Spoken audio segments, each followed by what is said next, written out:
director of Indian School of Ethical Hackers. He will be focusing more on the cyber part of the security angle. And we have Dr. Shengupta, is an ex-director of Forensic Science Lab, Government of India. Dr. Shengupta will be speaking more from the forensic part of it. Shondeep, if I can quickly come to you and get started. And in the meantime, to the speakers, if you have any questions, please use your chat box, and you can write, or Q&A box, and you can give your questions, and we'll try and take up as much as we can. Shondeep, as we come to you, I think when we look at this session, we can rock it into few categories. One, of course, is the new risk that we are running with the new way of working, which is the work from home, which I think it's an unprecedented thing. The whole world logging in from home is something that's very new to all of us. We would also like to hear from you and the other panelists, Dr. Shengupta, about the popular scams that's happening in this work from home environment. What are the essential do's and don'ts, which our viewers need to know? And last but not the least, we have heard so much about Zoom, which we are still using right now, and the security aspect. How do we control that security part and still carry on working effectively? So Shondeep, to start with you, what are the risks we are running for this new way of working? Right. See, mostly the primary risk for the corporates, I would divide this into two parts. One is the corporate and another is the the personal life. Now, coming to corporate, a lot of data which was otherwise protected behind the firewall is now outside the firewall. Is not in the trusted LAN. It is outside the LAN, and people are working from home with their laptops and connecting to home Wi-Fi. So there are, they don't have that amount that security they enjoyed in their office. That type of security is not present at their home. All the investment that the companies have done to secure the perimeter, which they didn't invest in securing the endpoint, now is actually affecting the corporate world. Now, I have heard that TCS is saying that 75% of the workforce they will be shifting to work from home by 2025. But see, if these people, I have a lot of clients whom we audit, and they are like BPO from the BPM sector, some software development company. So think of a typical case. In case of a BPO, you have a PCI DSS compliant process where they process credit card information, social security numbers, or different type of PII, personally identifiable information. Now, all these companies were in the strict guideline, because I know BPO companies who used to keep the mobiles in a locker and allowing within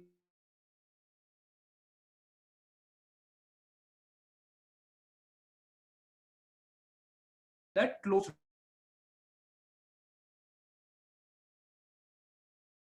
Shondeep, I think you're breaking off. You possibly need to repeat the last few sentences.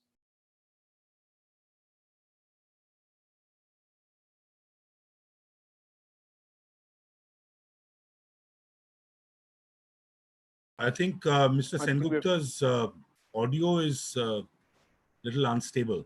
I think we lost him. No, there is some connection issue with his device.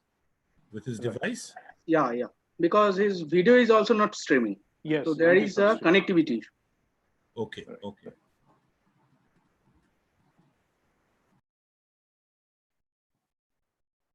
I think. Yeah. Shondeep, we lost you for the last few minutes. So if you could repeat what you were saying. Right. So coming to the software development companies, I got few calls because, since we shifted to work from home, 200% has been the rise in cybercrime. That is the statistics which has come up on the newspaper. So a typical software company, even just 1 week back, one business owner called me and told me that I allowed my software developers to work from home, and now they have resigned and the code has been stolen. So all the developers who have been given laptops and desktops and they are taking the entire code in localhost in their personal or the office laptop, and they have gone home, they can easily transfer that code anywhere, and that code can be sold to a competitor, or they can start, even some of them have started their own business using that stolen code. So these are like serious problems and major problems that the corporates are facing. Now coming to the personal life, the first thing is like you are connecting using your home Wi-Fi. That home Wi-Fi, 80% of the cases, the password is still the admin password is still admin, and they have. I doubt how many of them changed the home Wi-Fi router password over the last 6 months. So I mean, we can take a poll, and I believe 90% will say we have never changed the password over the last 6 months. Yeah, So won't be surprised. any hacker can do a brute forcing into that router or that access point, and can gain the password and run a tool like Washer and just sniff all the data. So again, that's a problem. A lot of companies are using G Suite or Office 365 or different type of cloud interfaces. So now most of them don't have a two-factor authentication enabled. So that is a now when you are working from home, that is, I think, the biggest control for you to enable two-factor authentication in your emails, in your CRM, ERP, or whatever portals you are using. Ask your vendor to add that two-factor authentication, where even if the password is stolen, an OTP will come to your mobile and you have to validate through that OTP. If that is not the case, then all the infrastructure you are using over the cloud, or I don't know how you are using, that is very, very vulnerable. So now see, most of the companies were used to working in a different style. Now suddenly this lockdown has thrown them off balance, and they are trying to adapt without knowing the risk. If I go to a company and ask them, all top level companies will have a risk register, will have a risk assessment, risk identification. So what are the risks to your company while you have moved from office to work from home? 9 out of 10 cases, the companies we are auditing, we are seeing that they have not updated their risk register. They are not actually aware what are the different type of risks that can crop up.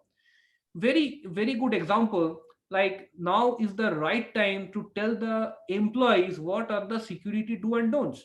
If you do a survey, market survey, you will see again 90% of the companies just ask the employees to go and work from home without giving any circular that these are the things you can do and these are the things you cannot do.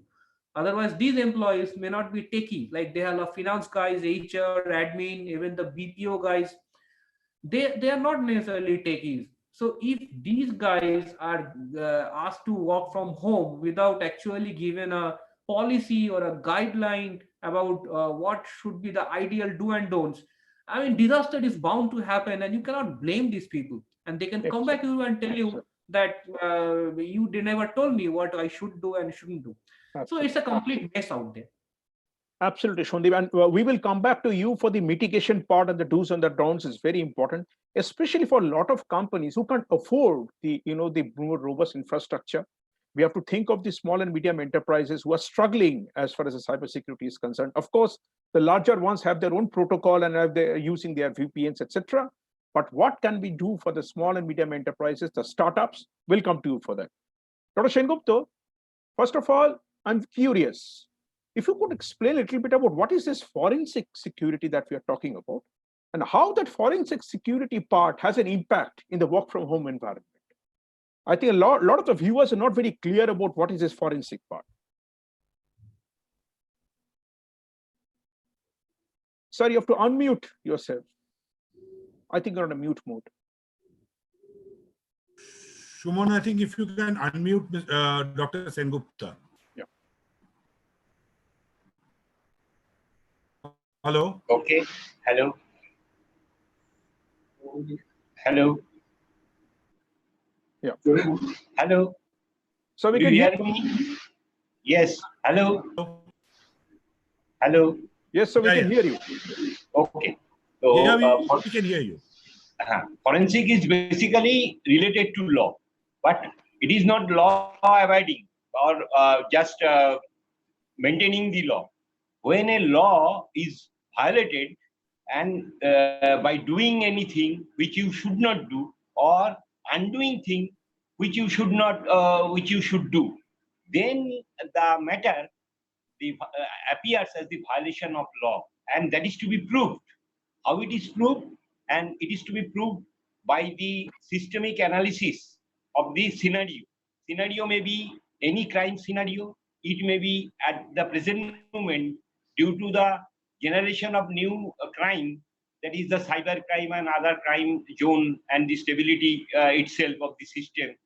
Now, this particularly the digital forensics has come up to take care of when there is an infringement or lack of security, or to check the security, or it has been done maliciously by someone within the system. I think this factor is very much important, and when this infringement is done, then the forensic expert undertake proper investigation and take care of the analysis of clue material, including the system itself, and he submits a report. That report is a very scientific report. Why it is scientific? Because forensic itself means the application of science and technology for the purpose, any purpose, for doing or undoing things, what I have described earlier. And this is to be taken into consideration, and that report is regarded as a valid one in any courts, even the Supreme Court. And without that report, no one can raise any question after without considering this report. That's why the any security, just at the present moment, the theme is that the work at home, there may be infringement. Just my former speaker was mentioning what panic may occur due to the lack of systematization or lack of SOP during these hard days that may appear at any time, negligently, inordinately, or ordinately, or maliciously. If such infringement is done, then the question of forensic expert for analysis of digital forensics will appear. And of course, there will be certainly some do's and don'ts. And I should mention, there is a particular area in forensic field that is known as preventive forensics. Then the system, wherever the problem is received, then it is judged what to do and what not to do. Because there are some national issues where forensic experts, they prepare or they have prepared their own tools or own gadgets or own techniques by which any anticipation or assumption of any havoc or any disaster that may be prevented. So I think the problem at present, that the work at home, that has cropped up, and I think it has engulfed the entire industries. It may be small industries, it may be big industries. However, I should say the small industries, they have not been of such of that dimension, but the core industries and medium industries, particularly the cyber world, they are actually depending upon this communication system. And you have nothing to do. You have nothing to do without the digital system. We cannot do anything. And nowadays, we are stressing, and you are also very much eager to know and to focus on that, what is, how to manage that situation. I think the problem is now that work at home means the digitization or the proper use of the system according to the keeping the sanctity and security of the company for the purpose. So there are many do's and don'ts that will come up later on, and I should mention that. And also, I like to share, after some time, I think I have covered the forensic aspect, what we should do and what we do. And basically, the idea or concept of this work at home, what I feel that it is not a new one. We are, suppose we have faced the 1971 war situation, 1962 war situation, 1965 war situation. The situation was such that civilians were free. They can do their work throughout the day. But here, I should say, within a spur of a moment, we have been restricted to do anything. That means the industries have taken a decision just to carry on or to sustain the work at home. But there is no SOP. What I feel means, why SOP? SOP, what our former speaker has said, there should be a two-way checking. And he has rightly mentioned the password and the one-time ATP, OTP, everything he has mentioned. And that is to be taken into consideration. We have nothing to do at present, but I think our discussion will certainly will be beneficial for the participants, and through them to the all concerned, and through ICC, that they will be able, after some time or within 1 or 2 days, they will somehow that can be managed. And this is the first experience we are experiencing this situation. I think the matter will come up.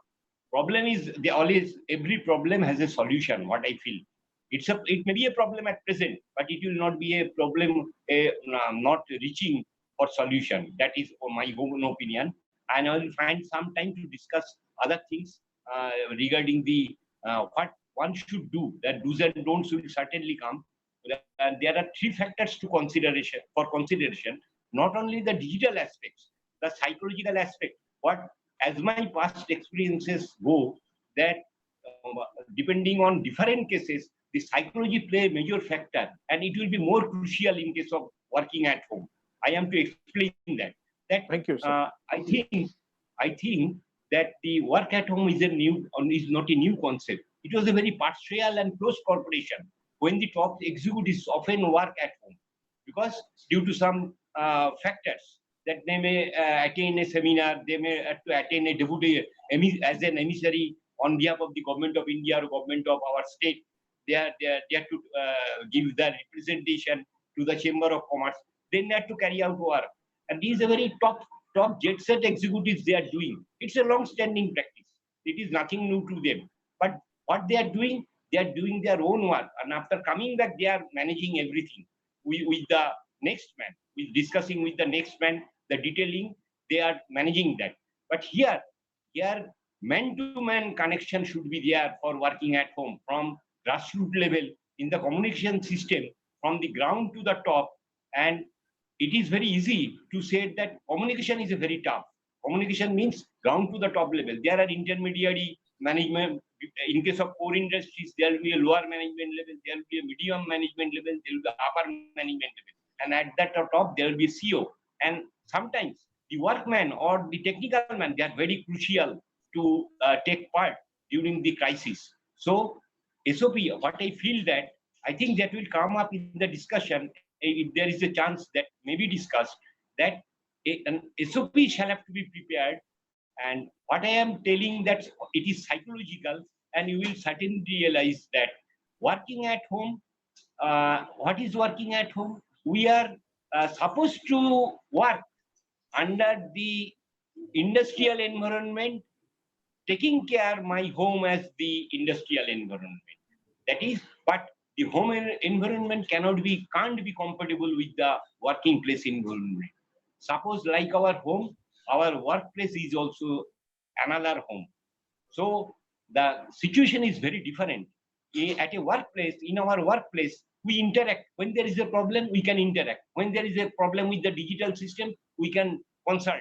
When there is a problem or email, just sending of message, we can consult our executives, or we can receive an instruction from them. Just please do in that way. So what is the purpose of that? Entire chain is knowing the fact what to do and what not to do. In case of problem, in case of smooth functioning, in case of very good performance, this depends upon the communicating system. Sure. And I am supposed at home, I am supposed to do work, keeping that it is my work environment. It is a very psychological pressure, because that man is alone. He is considering that, but he is undone to communicate anything or to have or reciprocation from the other side, because it is impossible. It is not at all possible. So I have some suggestions or some points to consider later on. Sure, sir. I'll come back to you. In fact, there are some areas where we need to deliberate more. I have already received a question about where people are, the employees are using their own devices, whether there should be a proper policy as to what kind of devices can be used and the do's and the don'ts. I'd love to hear that from you. And one point which Shondeep raised, I would like to hear your view on that when I come back to you later, is that business owners are finding a risk about giving their laptops to their employees to work from home, and there's a risk of losing business, risk of losing data. So is there a forensic solution to it, and whether that can be mitigated? I'll come to you, sir, on that a little later. I'll just come back to Shondeep. You mentioned that the 200% cyber security crimes have gone up because of this work from home phenomena.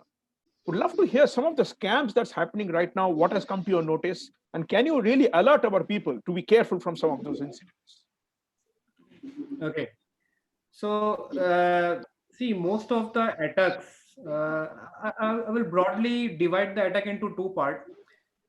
First thing is, during the first phase of the lockdown, everybody was very interested in coronavirus.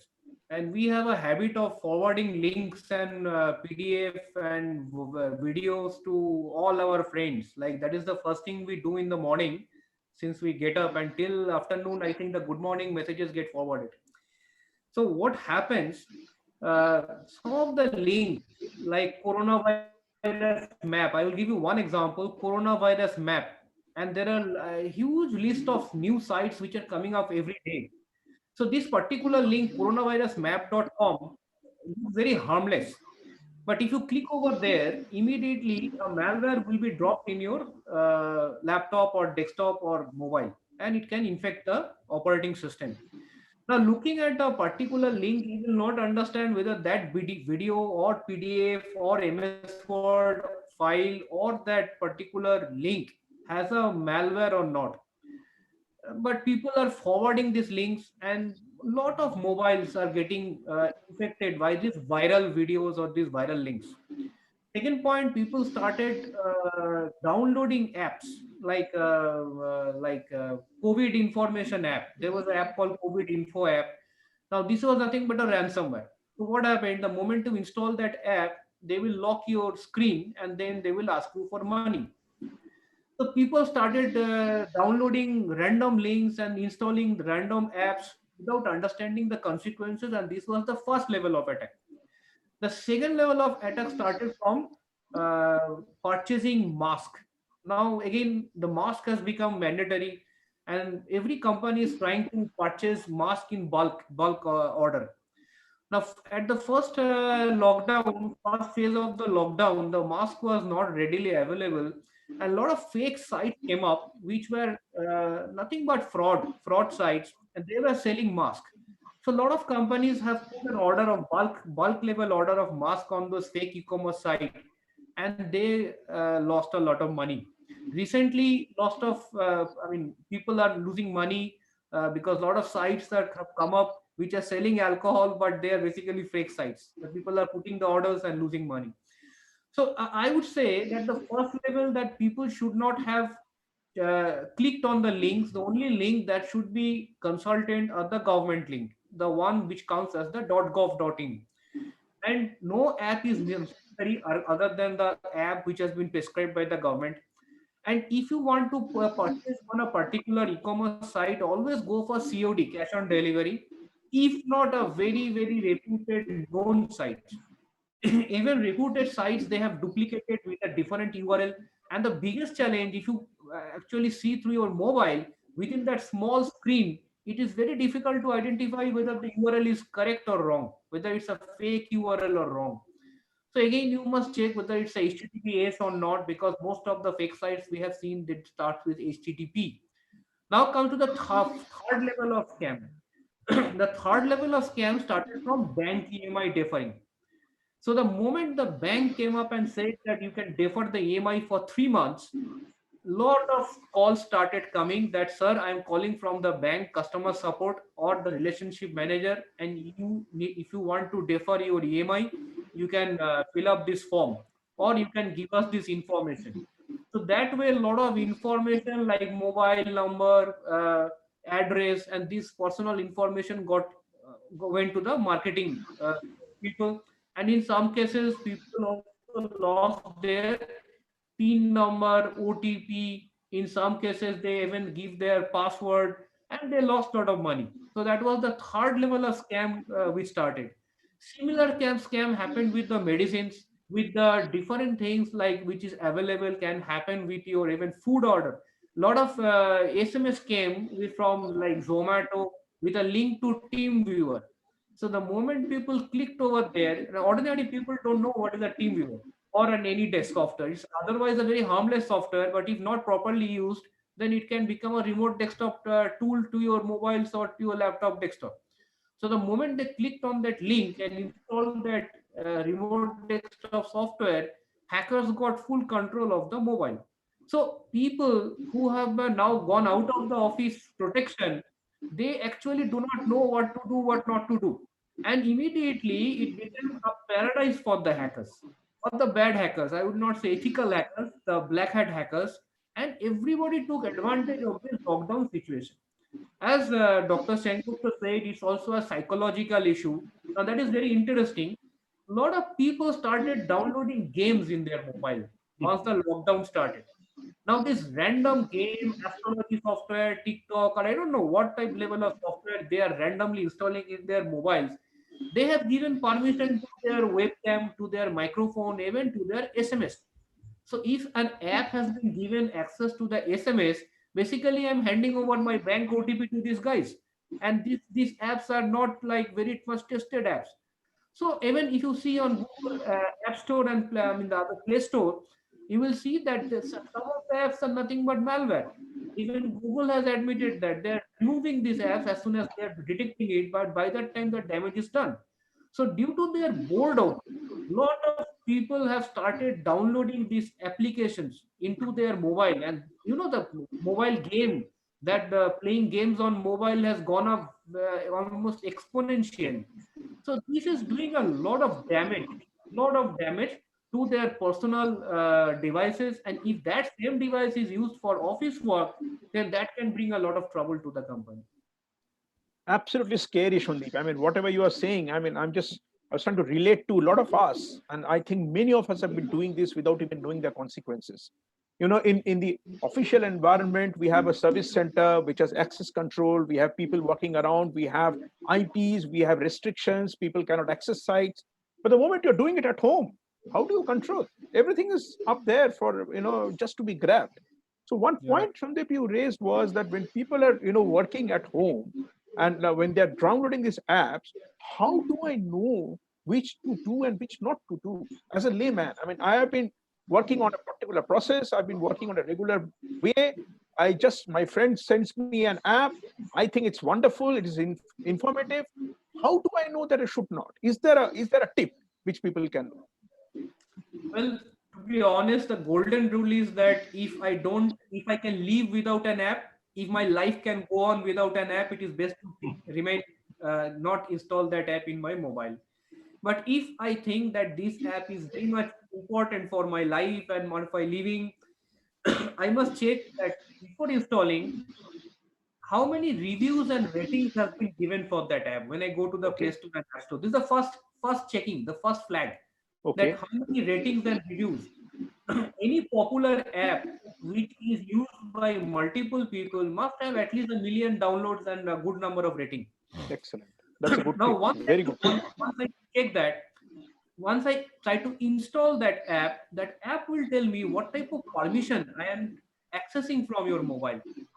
So if I see that the permission has been sought for my webcam, my microphone, and my SMS, then I need to stop over there. If I think that I still need to install it, I can install the app and then try to remove those permissions and see whether the app is still working. 90% of the app will still work. If suppose the app is not working, if I remove those applications, those permission, then I need to go to setting and check the data transfer and see how much outgoing data is going through that particular application. You can check per app that how much data is transferred, that app has transferred from my mobile to the internet. If I see that too much data has been transferred outside my device, then that can be another flag. If I keep my mobile idle and I see that my mobile is getting very hot, then there can be something fishy going on. Next point is that if I have my mobile which I'm using for money transfer, and every mobile we are using for money transfer, like can be Paytm, can be Swiggy, can be Ola, Uber. I mean, we cannot say that I have a mobile which I am not using, which is not my e-wallet. Every mobile now is an e-wallet. I must be very careful that that particular mobile, I must have an antivirus or any security tool. It can be a free tool, it can be a paid tool, doesn't matter, but something is there. If I don't have it, then I will not get the alert that something fishy is going on. Like I told you, if the mobile is getting hot, the device is getting hot, even when I'm keeping it idle, then some application is running in the background and doing something very fishy. So I need to do some further probing. Something on my office work, if I'm downloading attachment or checking emails from my office using a mobile, that mobile should not be sold to a third party without sanitization. So you must do a proper tool to override that data and sanitize the SD card and the mobile memory before you give it to somebody else or go for a mobile exchange offer. Wonderful. I think great tips, Shondeep. One, of course, you mentioned that it should be a, before I download an app, whether it is a .gov.in app to make it authentic. If it's a private app, we should go and check the rating and the number of downloads that has happened. If the rating and the downloads are high, then obviously it's a more regularized, legalized app. You mentioned small tips, which is very important. My mobile becoming hot unnecessarily, data going out too high compared to what it normally should be, are excellent simple tips which I think all of us should try to follow. Dr. Sengupta, if I come back to you from a forensic expert's point of view, sir, what are the do's and the don'ts under this environment? Particularly, Mr. Shenukto, my speaker, he have mentioned a very good point regarding the heating, warming up of the system, and also checking how to check and not to add on psychologically more your apps. So I have a special reservation for that. One should not use any app after without its authentication. That authentication is possible nowadays. It is the first. Second, even the organization itself, before introducing any or using any app, they should be very much careful, because as our experiences go, most of the hacking or any misfalcation of data that has been done in this way. But do's and don'ts here not only involve the app and the digital system. It is one of the prime factors. Their SOP, it is one important. But I think that taking care of the crime that is being generated by not during this period but earlier, that not only this app or this digital system is important, but there should be some checks and balances in the industrial units also. This checks and balance system is important, particularly doing work at home. What I feel that during that moment, no important policy decision or any important aspects without taking care of that should not be handed over to anybody for handling. This is the first thing. And because it is a very temporary period, for whom you are thinking the other party or the parties, they are on the same boat. They will not be able to do anything. It's better, what I have found, that it is better to stop for some time, not to take any policy decision. Particularly regarding payments itself, not by any digital system, because there are more hackers during this period. What we have come to know. So not an individual, but the industrial units shall have to be careful. They should not do any payment or any financial mode without the nationalized bank and their system. That is more standardized system. Or send anybody at this time by check or any means for payment. There may be a chance of say misappropriation. What I feel.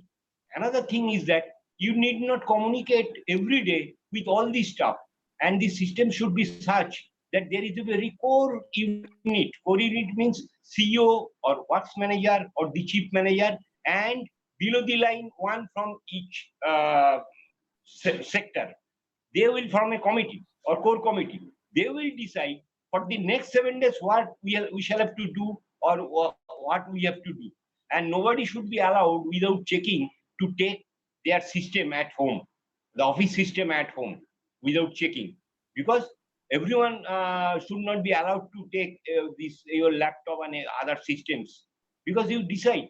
Because we are at this moment we are helpless. We cannot do, or we cannot prevent, because work at home, the format has been issued. So I think so it will be more beneficial if you make a meeting, make a meeting of the most important officials on a particular day, say Monday, for all staff.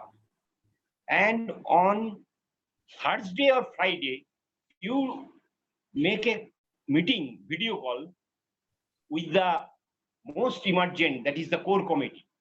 And at that moment, on Thursday or Friday, you decide the work to be done for the next 5 or 6 days.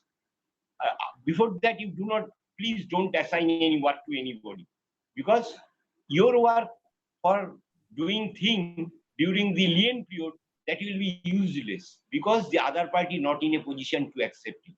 And the import and export, or any transaction through e-commerce or e-trade, that shall have to be prevented, that have to be stopped for the time being, to take a decision with the core committee. That is to be taken into consideration.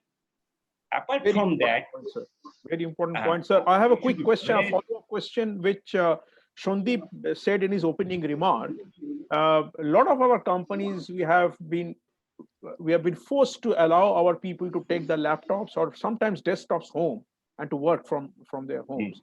So is there a recourse to that? I mean, for example, if that laptop is beyond my control, and if that employee gets compromised, or if he quits me and has all the data and the business secret embedded in that machine, is there a legal recourse to that? Or is there a way where the whole thing can be controlled?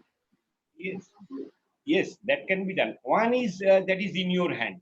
You are not ready for this moment, that is work at home, and you have fed all the data within your laptop. You cannot do anything. I think henceforth that should be segregated. The file should be according to the dimension of the worker, dimension of the executive. The file should be there, and that laptop shall have to be issued. This is the most important point. Second is that either mail or communicating through any digital link, that is to be informed, or you can be more strict by adding that without seeking permission, or if any order is given for sending this to the appropriate authority, then he is allowed to do. Or there should be an intermediary group for each individual. Suppose a department, there is a manager of that department, head of that department. There should be another one. Both of them will sit together and start communication. Individual will not be allowed. Okay. Even after that, there is always a problem, because for any malicious purpose, or for any purpose, he can do anything. He or she can do anything. For that purpose, if he is suspected, he or she is suspected that he is supposed to have committed such type of work, such type of say miscalculation, or transferring data, or doing or false or emails which were not required, then that matter will be put. Then that is the legal issue is there. Very simple. You can start departmental proceeding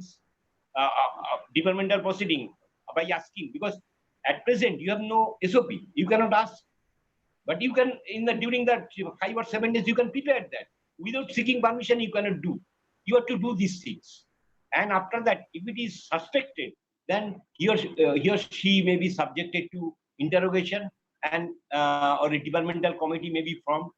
Departmental committee may suggest the forensic examination of the digital system, and that is rightly considered by the legal authority, the learned lawyers, learned judiciary, as well as the High Court and Supreme Court.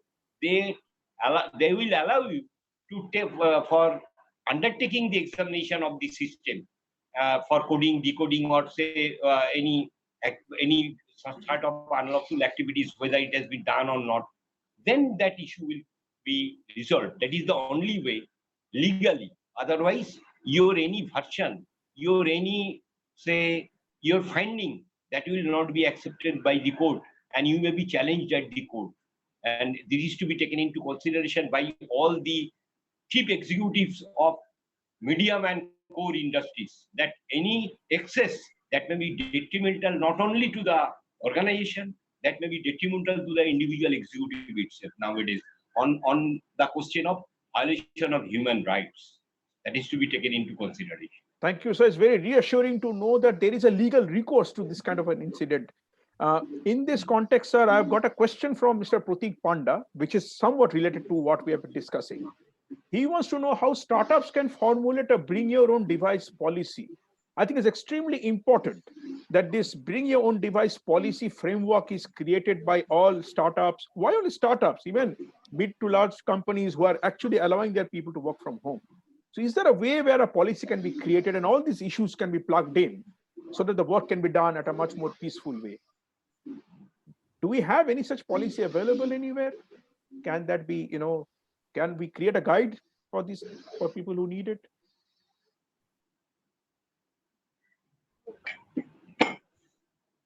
Dr. Sengupta, the question is for you. Acha, that yes, it depends upon the nature of the working units and your system. It cannot be, the golden rule is that there is no golden rule, because it should be, the SOP will be unique for you, and you'll have to devise that. Depending upon your business, depending upon your nature of work, depending upon your functioning, your prospects, your plan, you'll have to frame that one. This is the only way you can do. But a formulation of a policy is very, very important in this environment of bring your own device. I think that we all agree on that one. I would like to add something. Sure.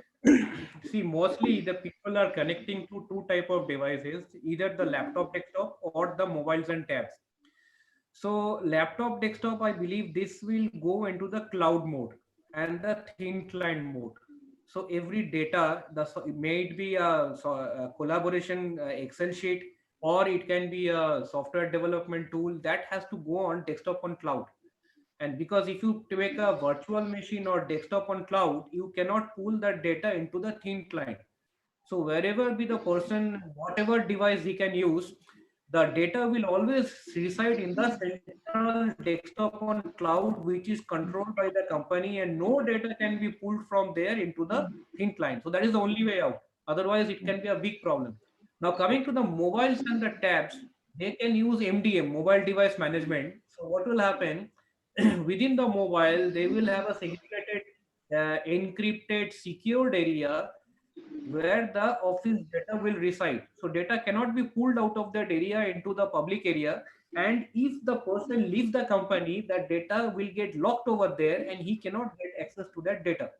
So if the moment he connects to the internet, the admin from the company can centrally use a dashboard to delete, encrypt, or the data, so that data is not leaked out into the competitor. Excellent. So these are the two possible ways. Either the data is managed, either the MDM or the desktop on cloud. Even if you suppose have a Google sheet which can be used by an accounts department by multiple people, you can basically upload it into Google Sheet and give a different type of access to different people, and nobody outside who doesn't have any permission can access that. So if you know which are the open source cloud-based tools, and there are plenty of tools to do everything under the sky. If you know which are the tools which are right for you, you can practically avoid a lot of data loss problems. Great. I think that's excellent. Shundip, I have a question for you again. It's from Puneet Heda, and he's asking, is Linux operating system Ubuntu safer? I already saw that question while we were discussing. Now, not at all. See, there are different types of problems for different types of operating system. Microsoft, in general, is safe by default. What does it mean? A lot of hackers are trying to hack into Microsoft operating system, but Microsoft has given a lot of protection to take care of that of those hackers. You don't have to do much over there. However, in Linux, a raw box. So you have to do all the hardening, otherwise it's a sitting duck for any hacker. If you are a techie, then Linux is the best operating system for you if you know how to harden it. If you do not know how to harden it, then Microsoft Windows is the best operating system for you. Very important statement. So if I'm a techie, Linux is the one. If I'm not, Microsoft is a safer game. That's Great. correct. Can I just have one more small corollary to that? One small corollary question to that. With your permission, Sure, please Mr. go ahead. Paul. Yeah. I was just trying to understand that if you are doing all this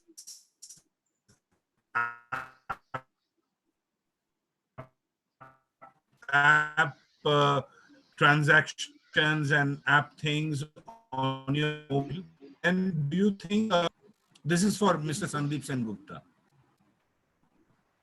Yeah, can you please, Kolanda, somehow the voice got Bodhisattva, broken. I think there is a signal issue at your end. We couldn't hear you clearly.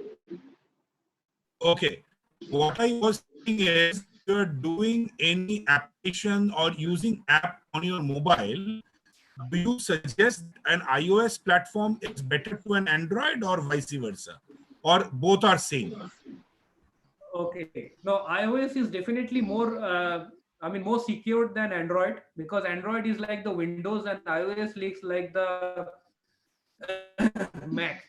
So you know what happens? iOS mobile. Now this is very interesting. iOS mobile has more security,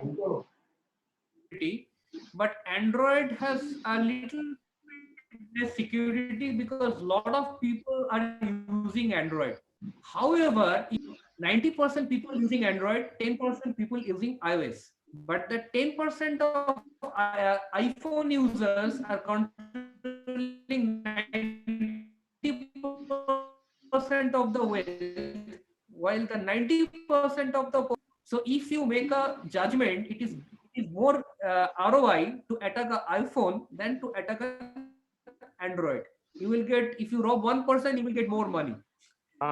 That's interesting. So the hackers can strategize where to attack. Okay.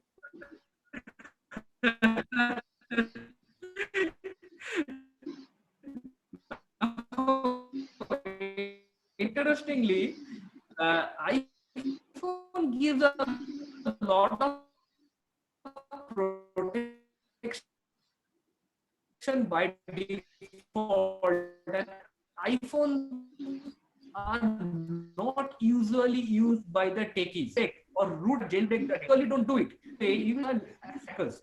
But all say, if you search on Google, iPhone, a lot of malware for iPhones. But overall, I think iPhone is still secure, more secure than Android. Okay. I have one more question, Shondi, from Suman Dasgupta.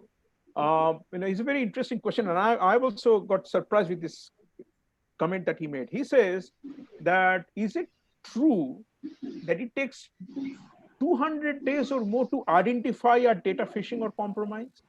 And if yes, why does it take that long? Okay. Back in 2003, I was working for an early warning system.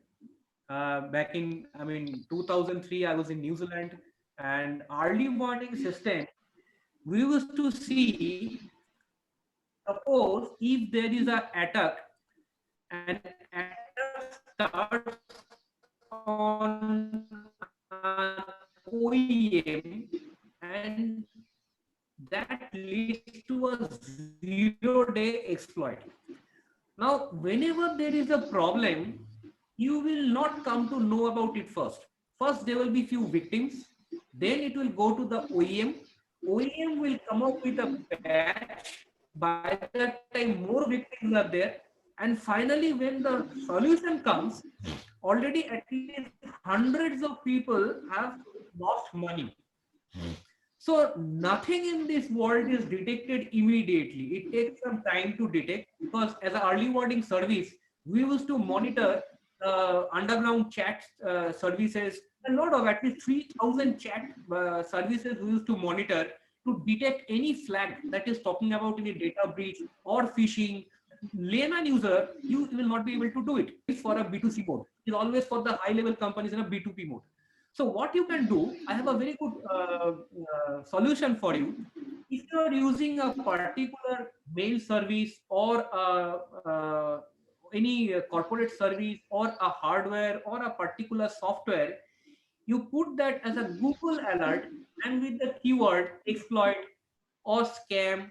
So what will happen? Suppose if there is any chat going on, if some victim is reporting on a chat platform that I have got compromised or I have suffered a phishing attack, immediately Google will send you an alert because you have set up a Google alert or software or service and using a keyword like attack or scam or exploit. So you can use this technique and come to know much before the rest of the world. Great. Bodhisattva, what is our hot stop time? 6:30? You're on a mute. You're on a mute. Yeah. I think we should wrap up by 6:30. 6:30. Okay. Yeah, maybe we can take a few questions if you want beyond that also. Maybe 5-10 minutes is fair enough. Dr. Shengupta, let me come back to you. I have a question from Suman Dasgupta once again. He says, if an employee is unaware and data compromisation has happened, it can always happen because, like Shondeep mentioned, I may be an employee, I might be doing things which I'm not even realizing is not right, and my data is getting compromised. Am I still liable to be prosecuted? So I'm unaware, but Yes. through me, data has been compromised. Am I liable? Yes, that matter.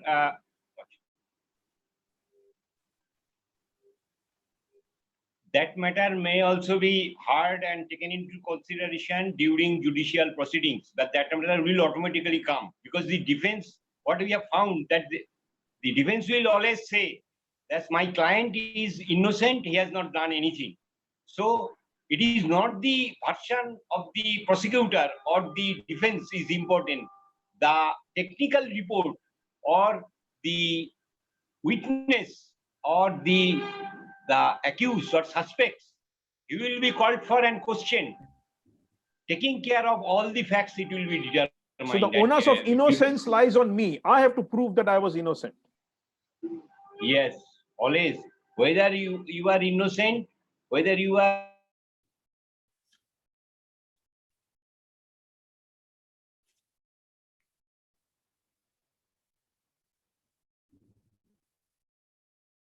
I think we lost him.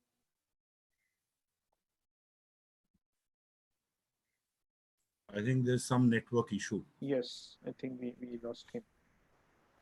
We can go to the next question maybe. Yeah.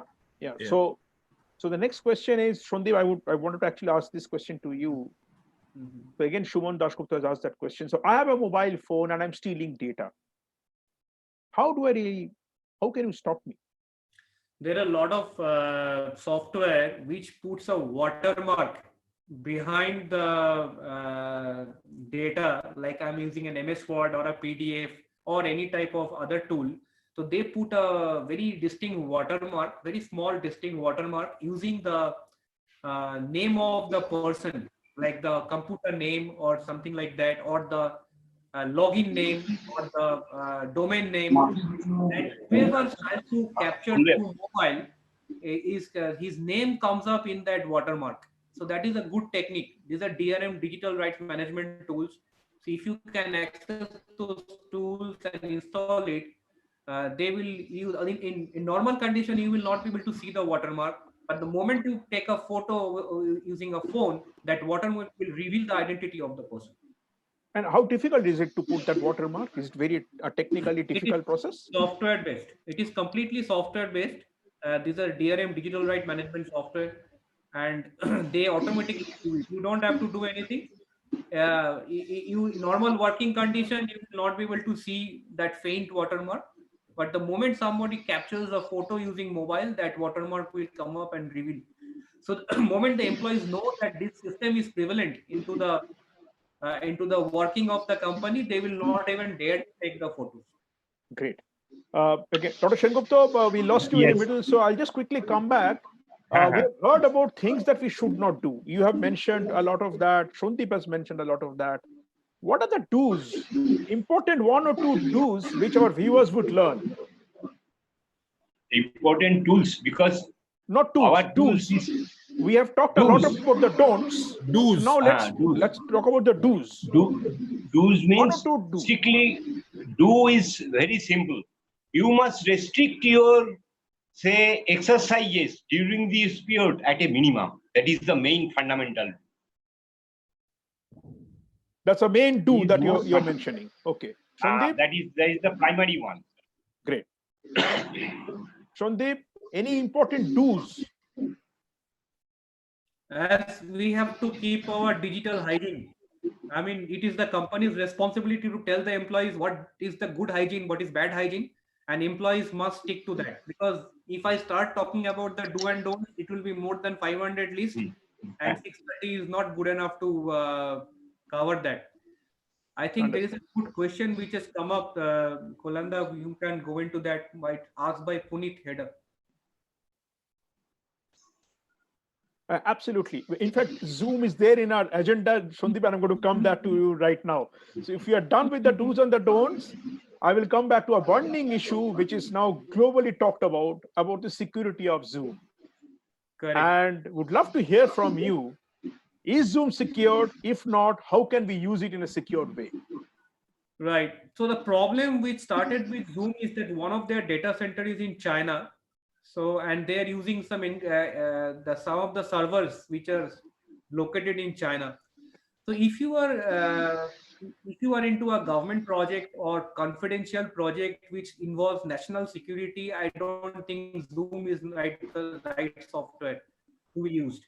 But otherwise, for a normal meeting or like schools or office meeting where nothing is involved about national security or military projects are not involved, then I believe Zoom is quite okay. If you're using a paid version of Zoom, you can actually deselect that Chinese server. You can say that my data center will be strictly in US and Chinese data center will not be used. That is available for the paid version of Zoom, but not the free version of Zoom. Now, coming to the other big problems, the configuration setting is very important in Zoom, because most of the breaches which has happened in Zoom is because that password was not set. Because if you have a Zoom meeting without password, then they are using a word dialing tool to quickly check which are the open Zoom meetings and hackers are getting into it. So it is always good to use a password, number one. Number two is that whenever you are having a Zoom meeting, please have the meeting locked. So once everybody has joined the meeting, lock the meeting and then proceed. Third is important that if you are having a very big meeting with a lot of people involved, then do not allow the participants to see each other. And they should not be allowed to chat with each other. Third important point is once you are into a meeting, you must keep your webcam closed. I myself usually put a cloth on the webcam to keep it covered. And sometimes I put a microphone jack, microphone which is not working. I put the jack into my laptop. So neither the default microphone of the laptop nor the auxiliary microphone works. So I'm completely muted. No way, no software can hear me. Next point is, like once you are done with the meeting, go to the taskbar and see if that process is still running. If I could share my screen, I can show you that even I'm not using a lot of other VC tools, most of the tools keep running at the background. So go to the taskbar, click on that particular process and stop that process. And furthermore, if you go to taskbar, go to the start menu, you will see startup menu, you will see a lot of this process start by default when your machine is switched on. So go to taskbar, go to startup menu and kill those process or disable this process. So these GoToMeeting, Skype, Team, whatever we see, they immediately boot up, start when you boot up the machine. So if you go to the startup menu of the tab of the taskbar and disable them, they will only start when I want it to start, and they will not be always enabled in the background. I think they're great tips, Shundip, and some of them are very simple tips. I think we all should learn and follow that equally. And we just got about 3 minutes left, and if there's no further question, I would like to have a closing remark from you, Dr. Sengupta, and then I'll come to you, Shundip. Dr. Sengupta, closing remark for you. Work from home is here to stay in whatever magnitude. We really do not know, but I think it's done, dusted, and common. So, any statement, any comment from your side to all the work from home users who are there in this event today as to how they should effectively do it, without risking their business? Any one or two statement, a closing remark. But the matter is not related to the individual itself at home. You see, it is not his own work. It is the work of the system. So I think that keeping or putting that baton upon that gentleman who is working alone at home for the system, I think proper, say, in a reciprocating manner, in any way, that is the system that will find it out. There is no nothing to do. They will settle it. It may be within 7 days, it may be settled after taking care of the development. You say, we are for 3 weeks, we are under this process. In the meantime, we can settle it. And a system shall have to be evolved so that it will be reciprocating, it will be mutually exchanging, it will keep up the security, depending upon the nature of the organization. That is the only issue that is to be taken into consideration. Thank you, sir. Leaving aside all important issues that are presently in their mind during crisis, that will be settled later on. Absolutely. Thank you, sir. Shundip, closing remark from your side. I think somebody in the chat window has asked for the email of 500 do and don'ts. I think that is left to the consultancy. You can always come back to us, and we will be happy to do a consultancy for you. Otherwise, I think if you summarize the entire discussion, if you have observed from beginning till end, and if you follow these points, I think you will be more or less safe. Excellent. Thank you, Shundip. Thank you, Dr. Sengupta. Okay, in this era of work from home, I think we have touched upon 3 important aspects of business: the people, process, and the technology part. We have talked about technology. We have discussed what are the do's and the don'ts. We have talked about process and the policies and the SOPs that needs to be formulated. And most importantly, we have talked about the people and the behavioral part, because the behavioral part of the people are as important as technology and process in keeping our work from home safe. I thank all of you for your patient hearing. It was a wonderful audience, beautiful questions we have got, and I personally learned a lot from this session. Bodhisattva, over to you.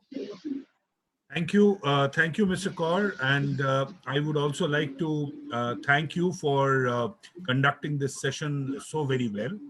And my special thanks to both the panelists. I think to both the Senguptas as panelists we had. We have learned a lot. As you rightly said, that I firmly believe that this work from home culture is here to stay.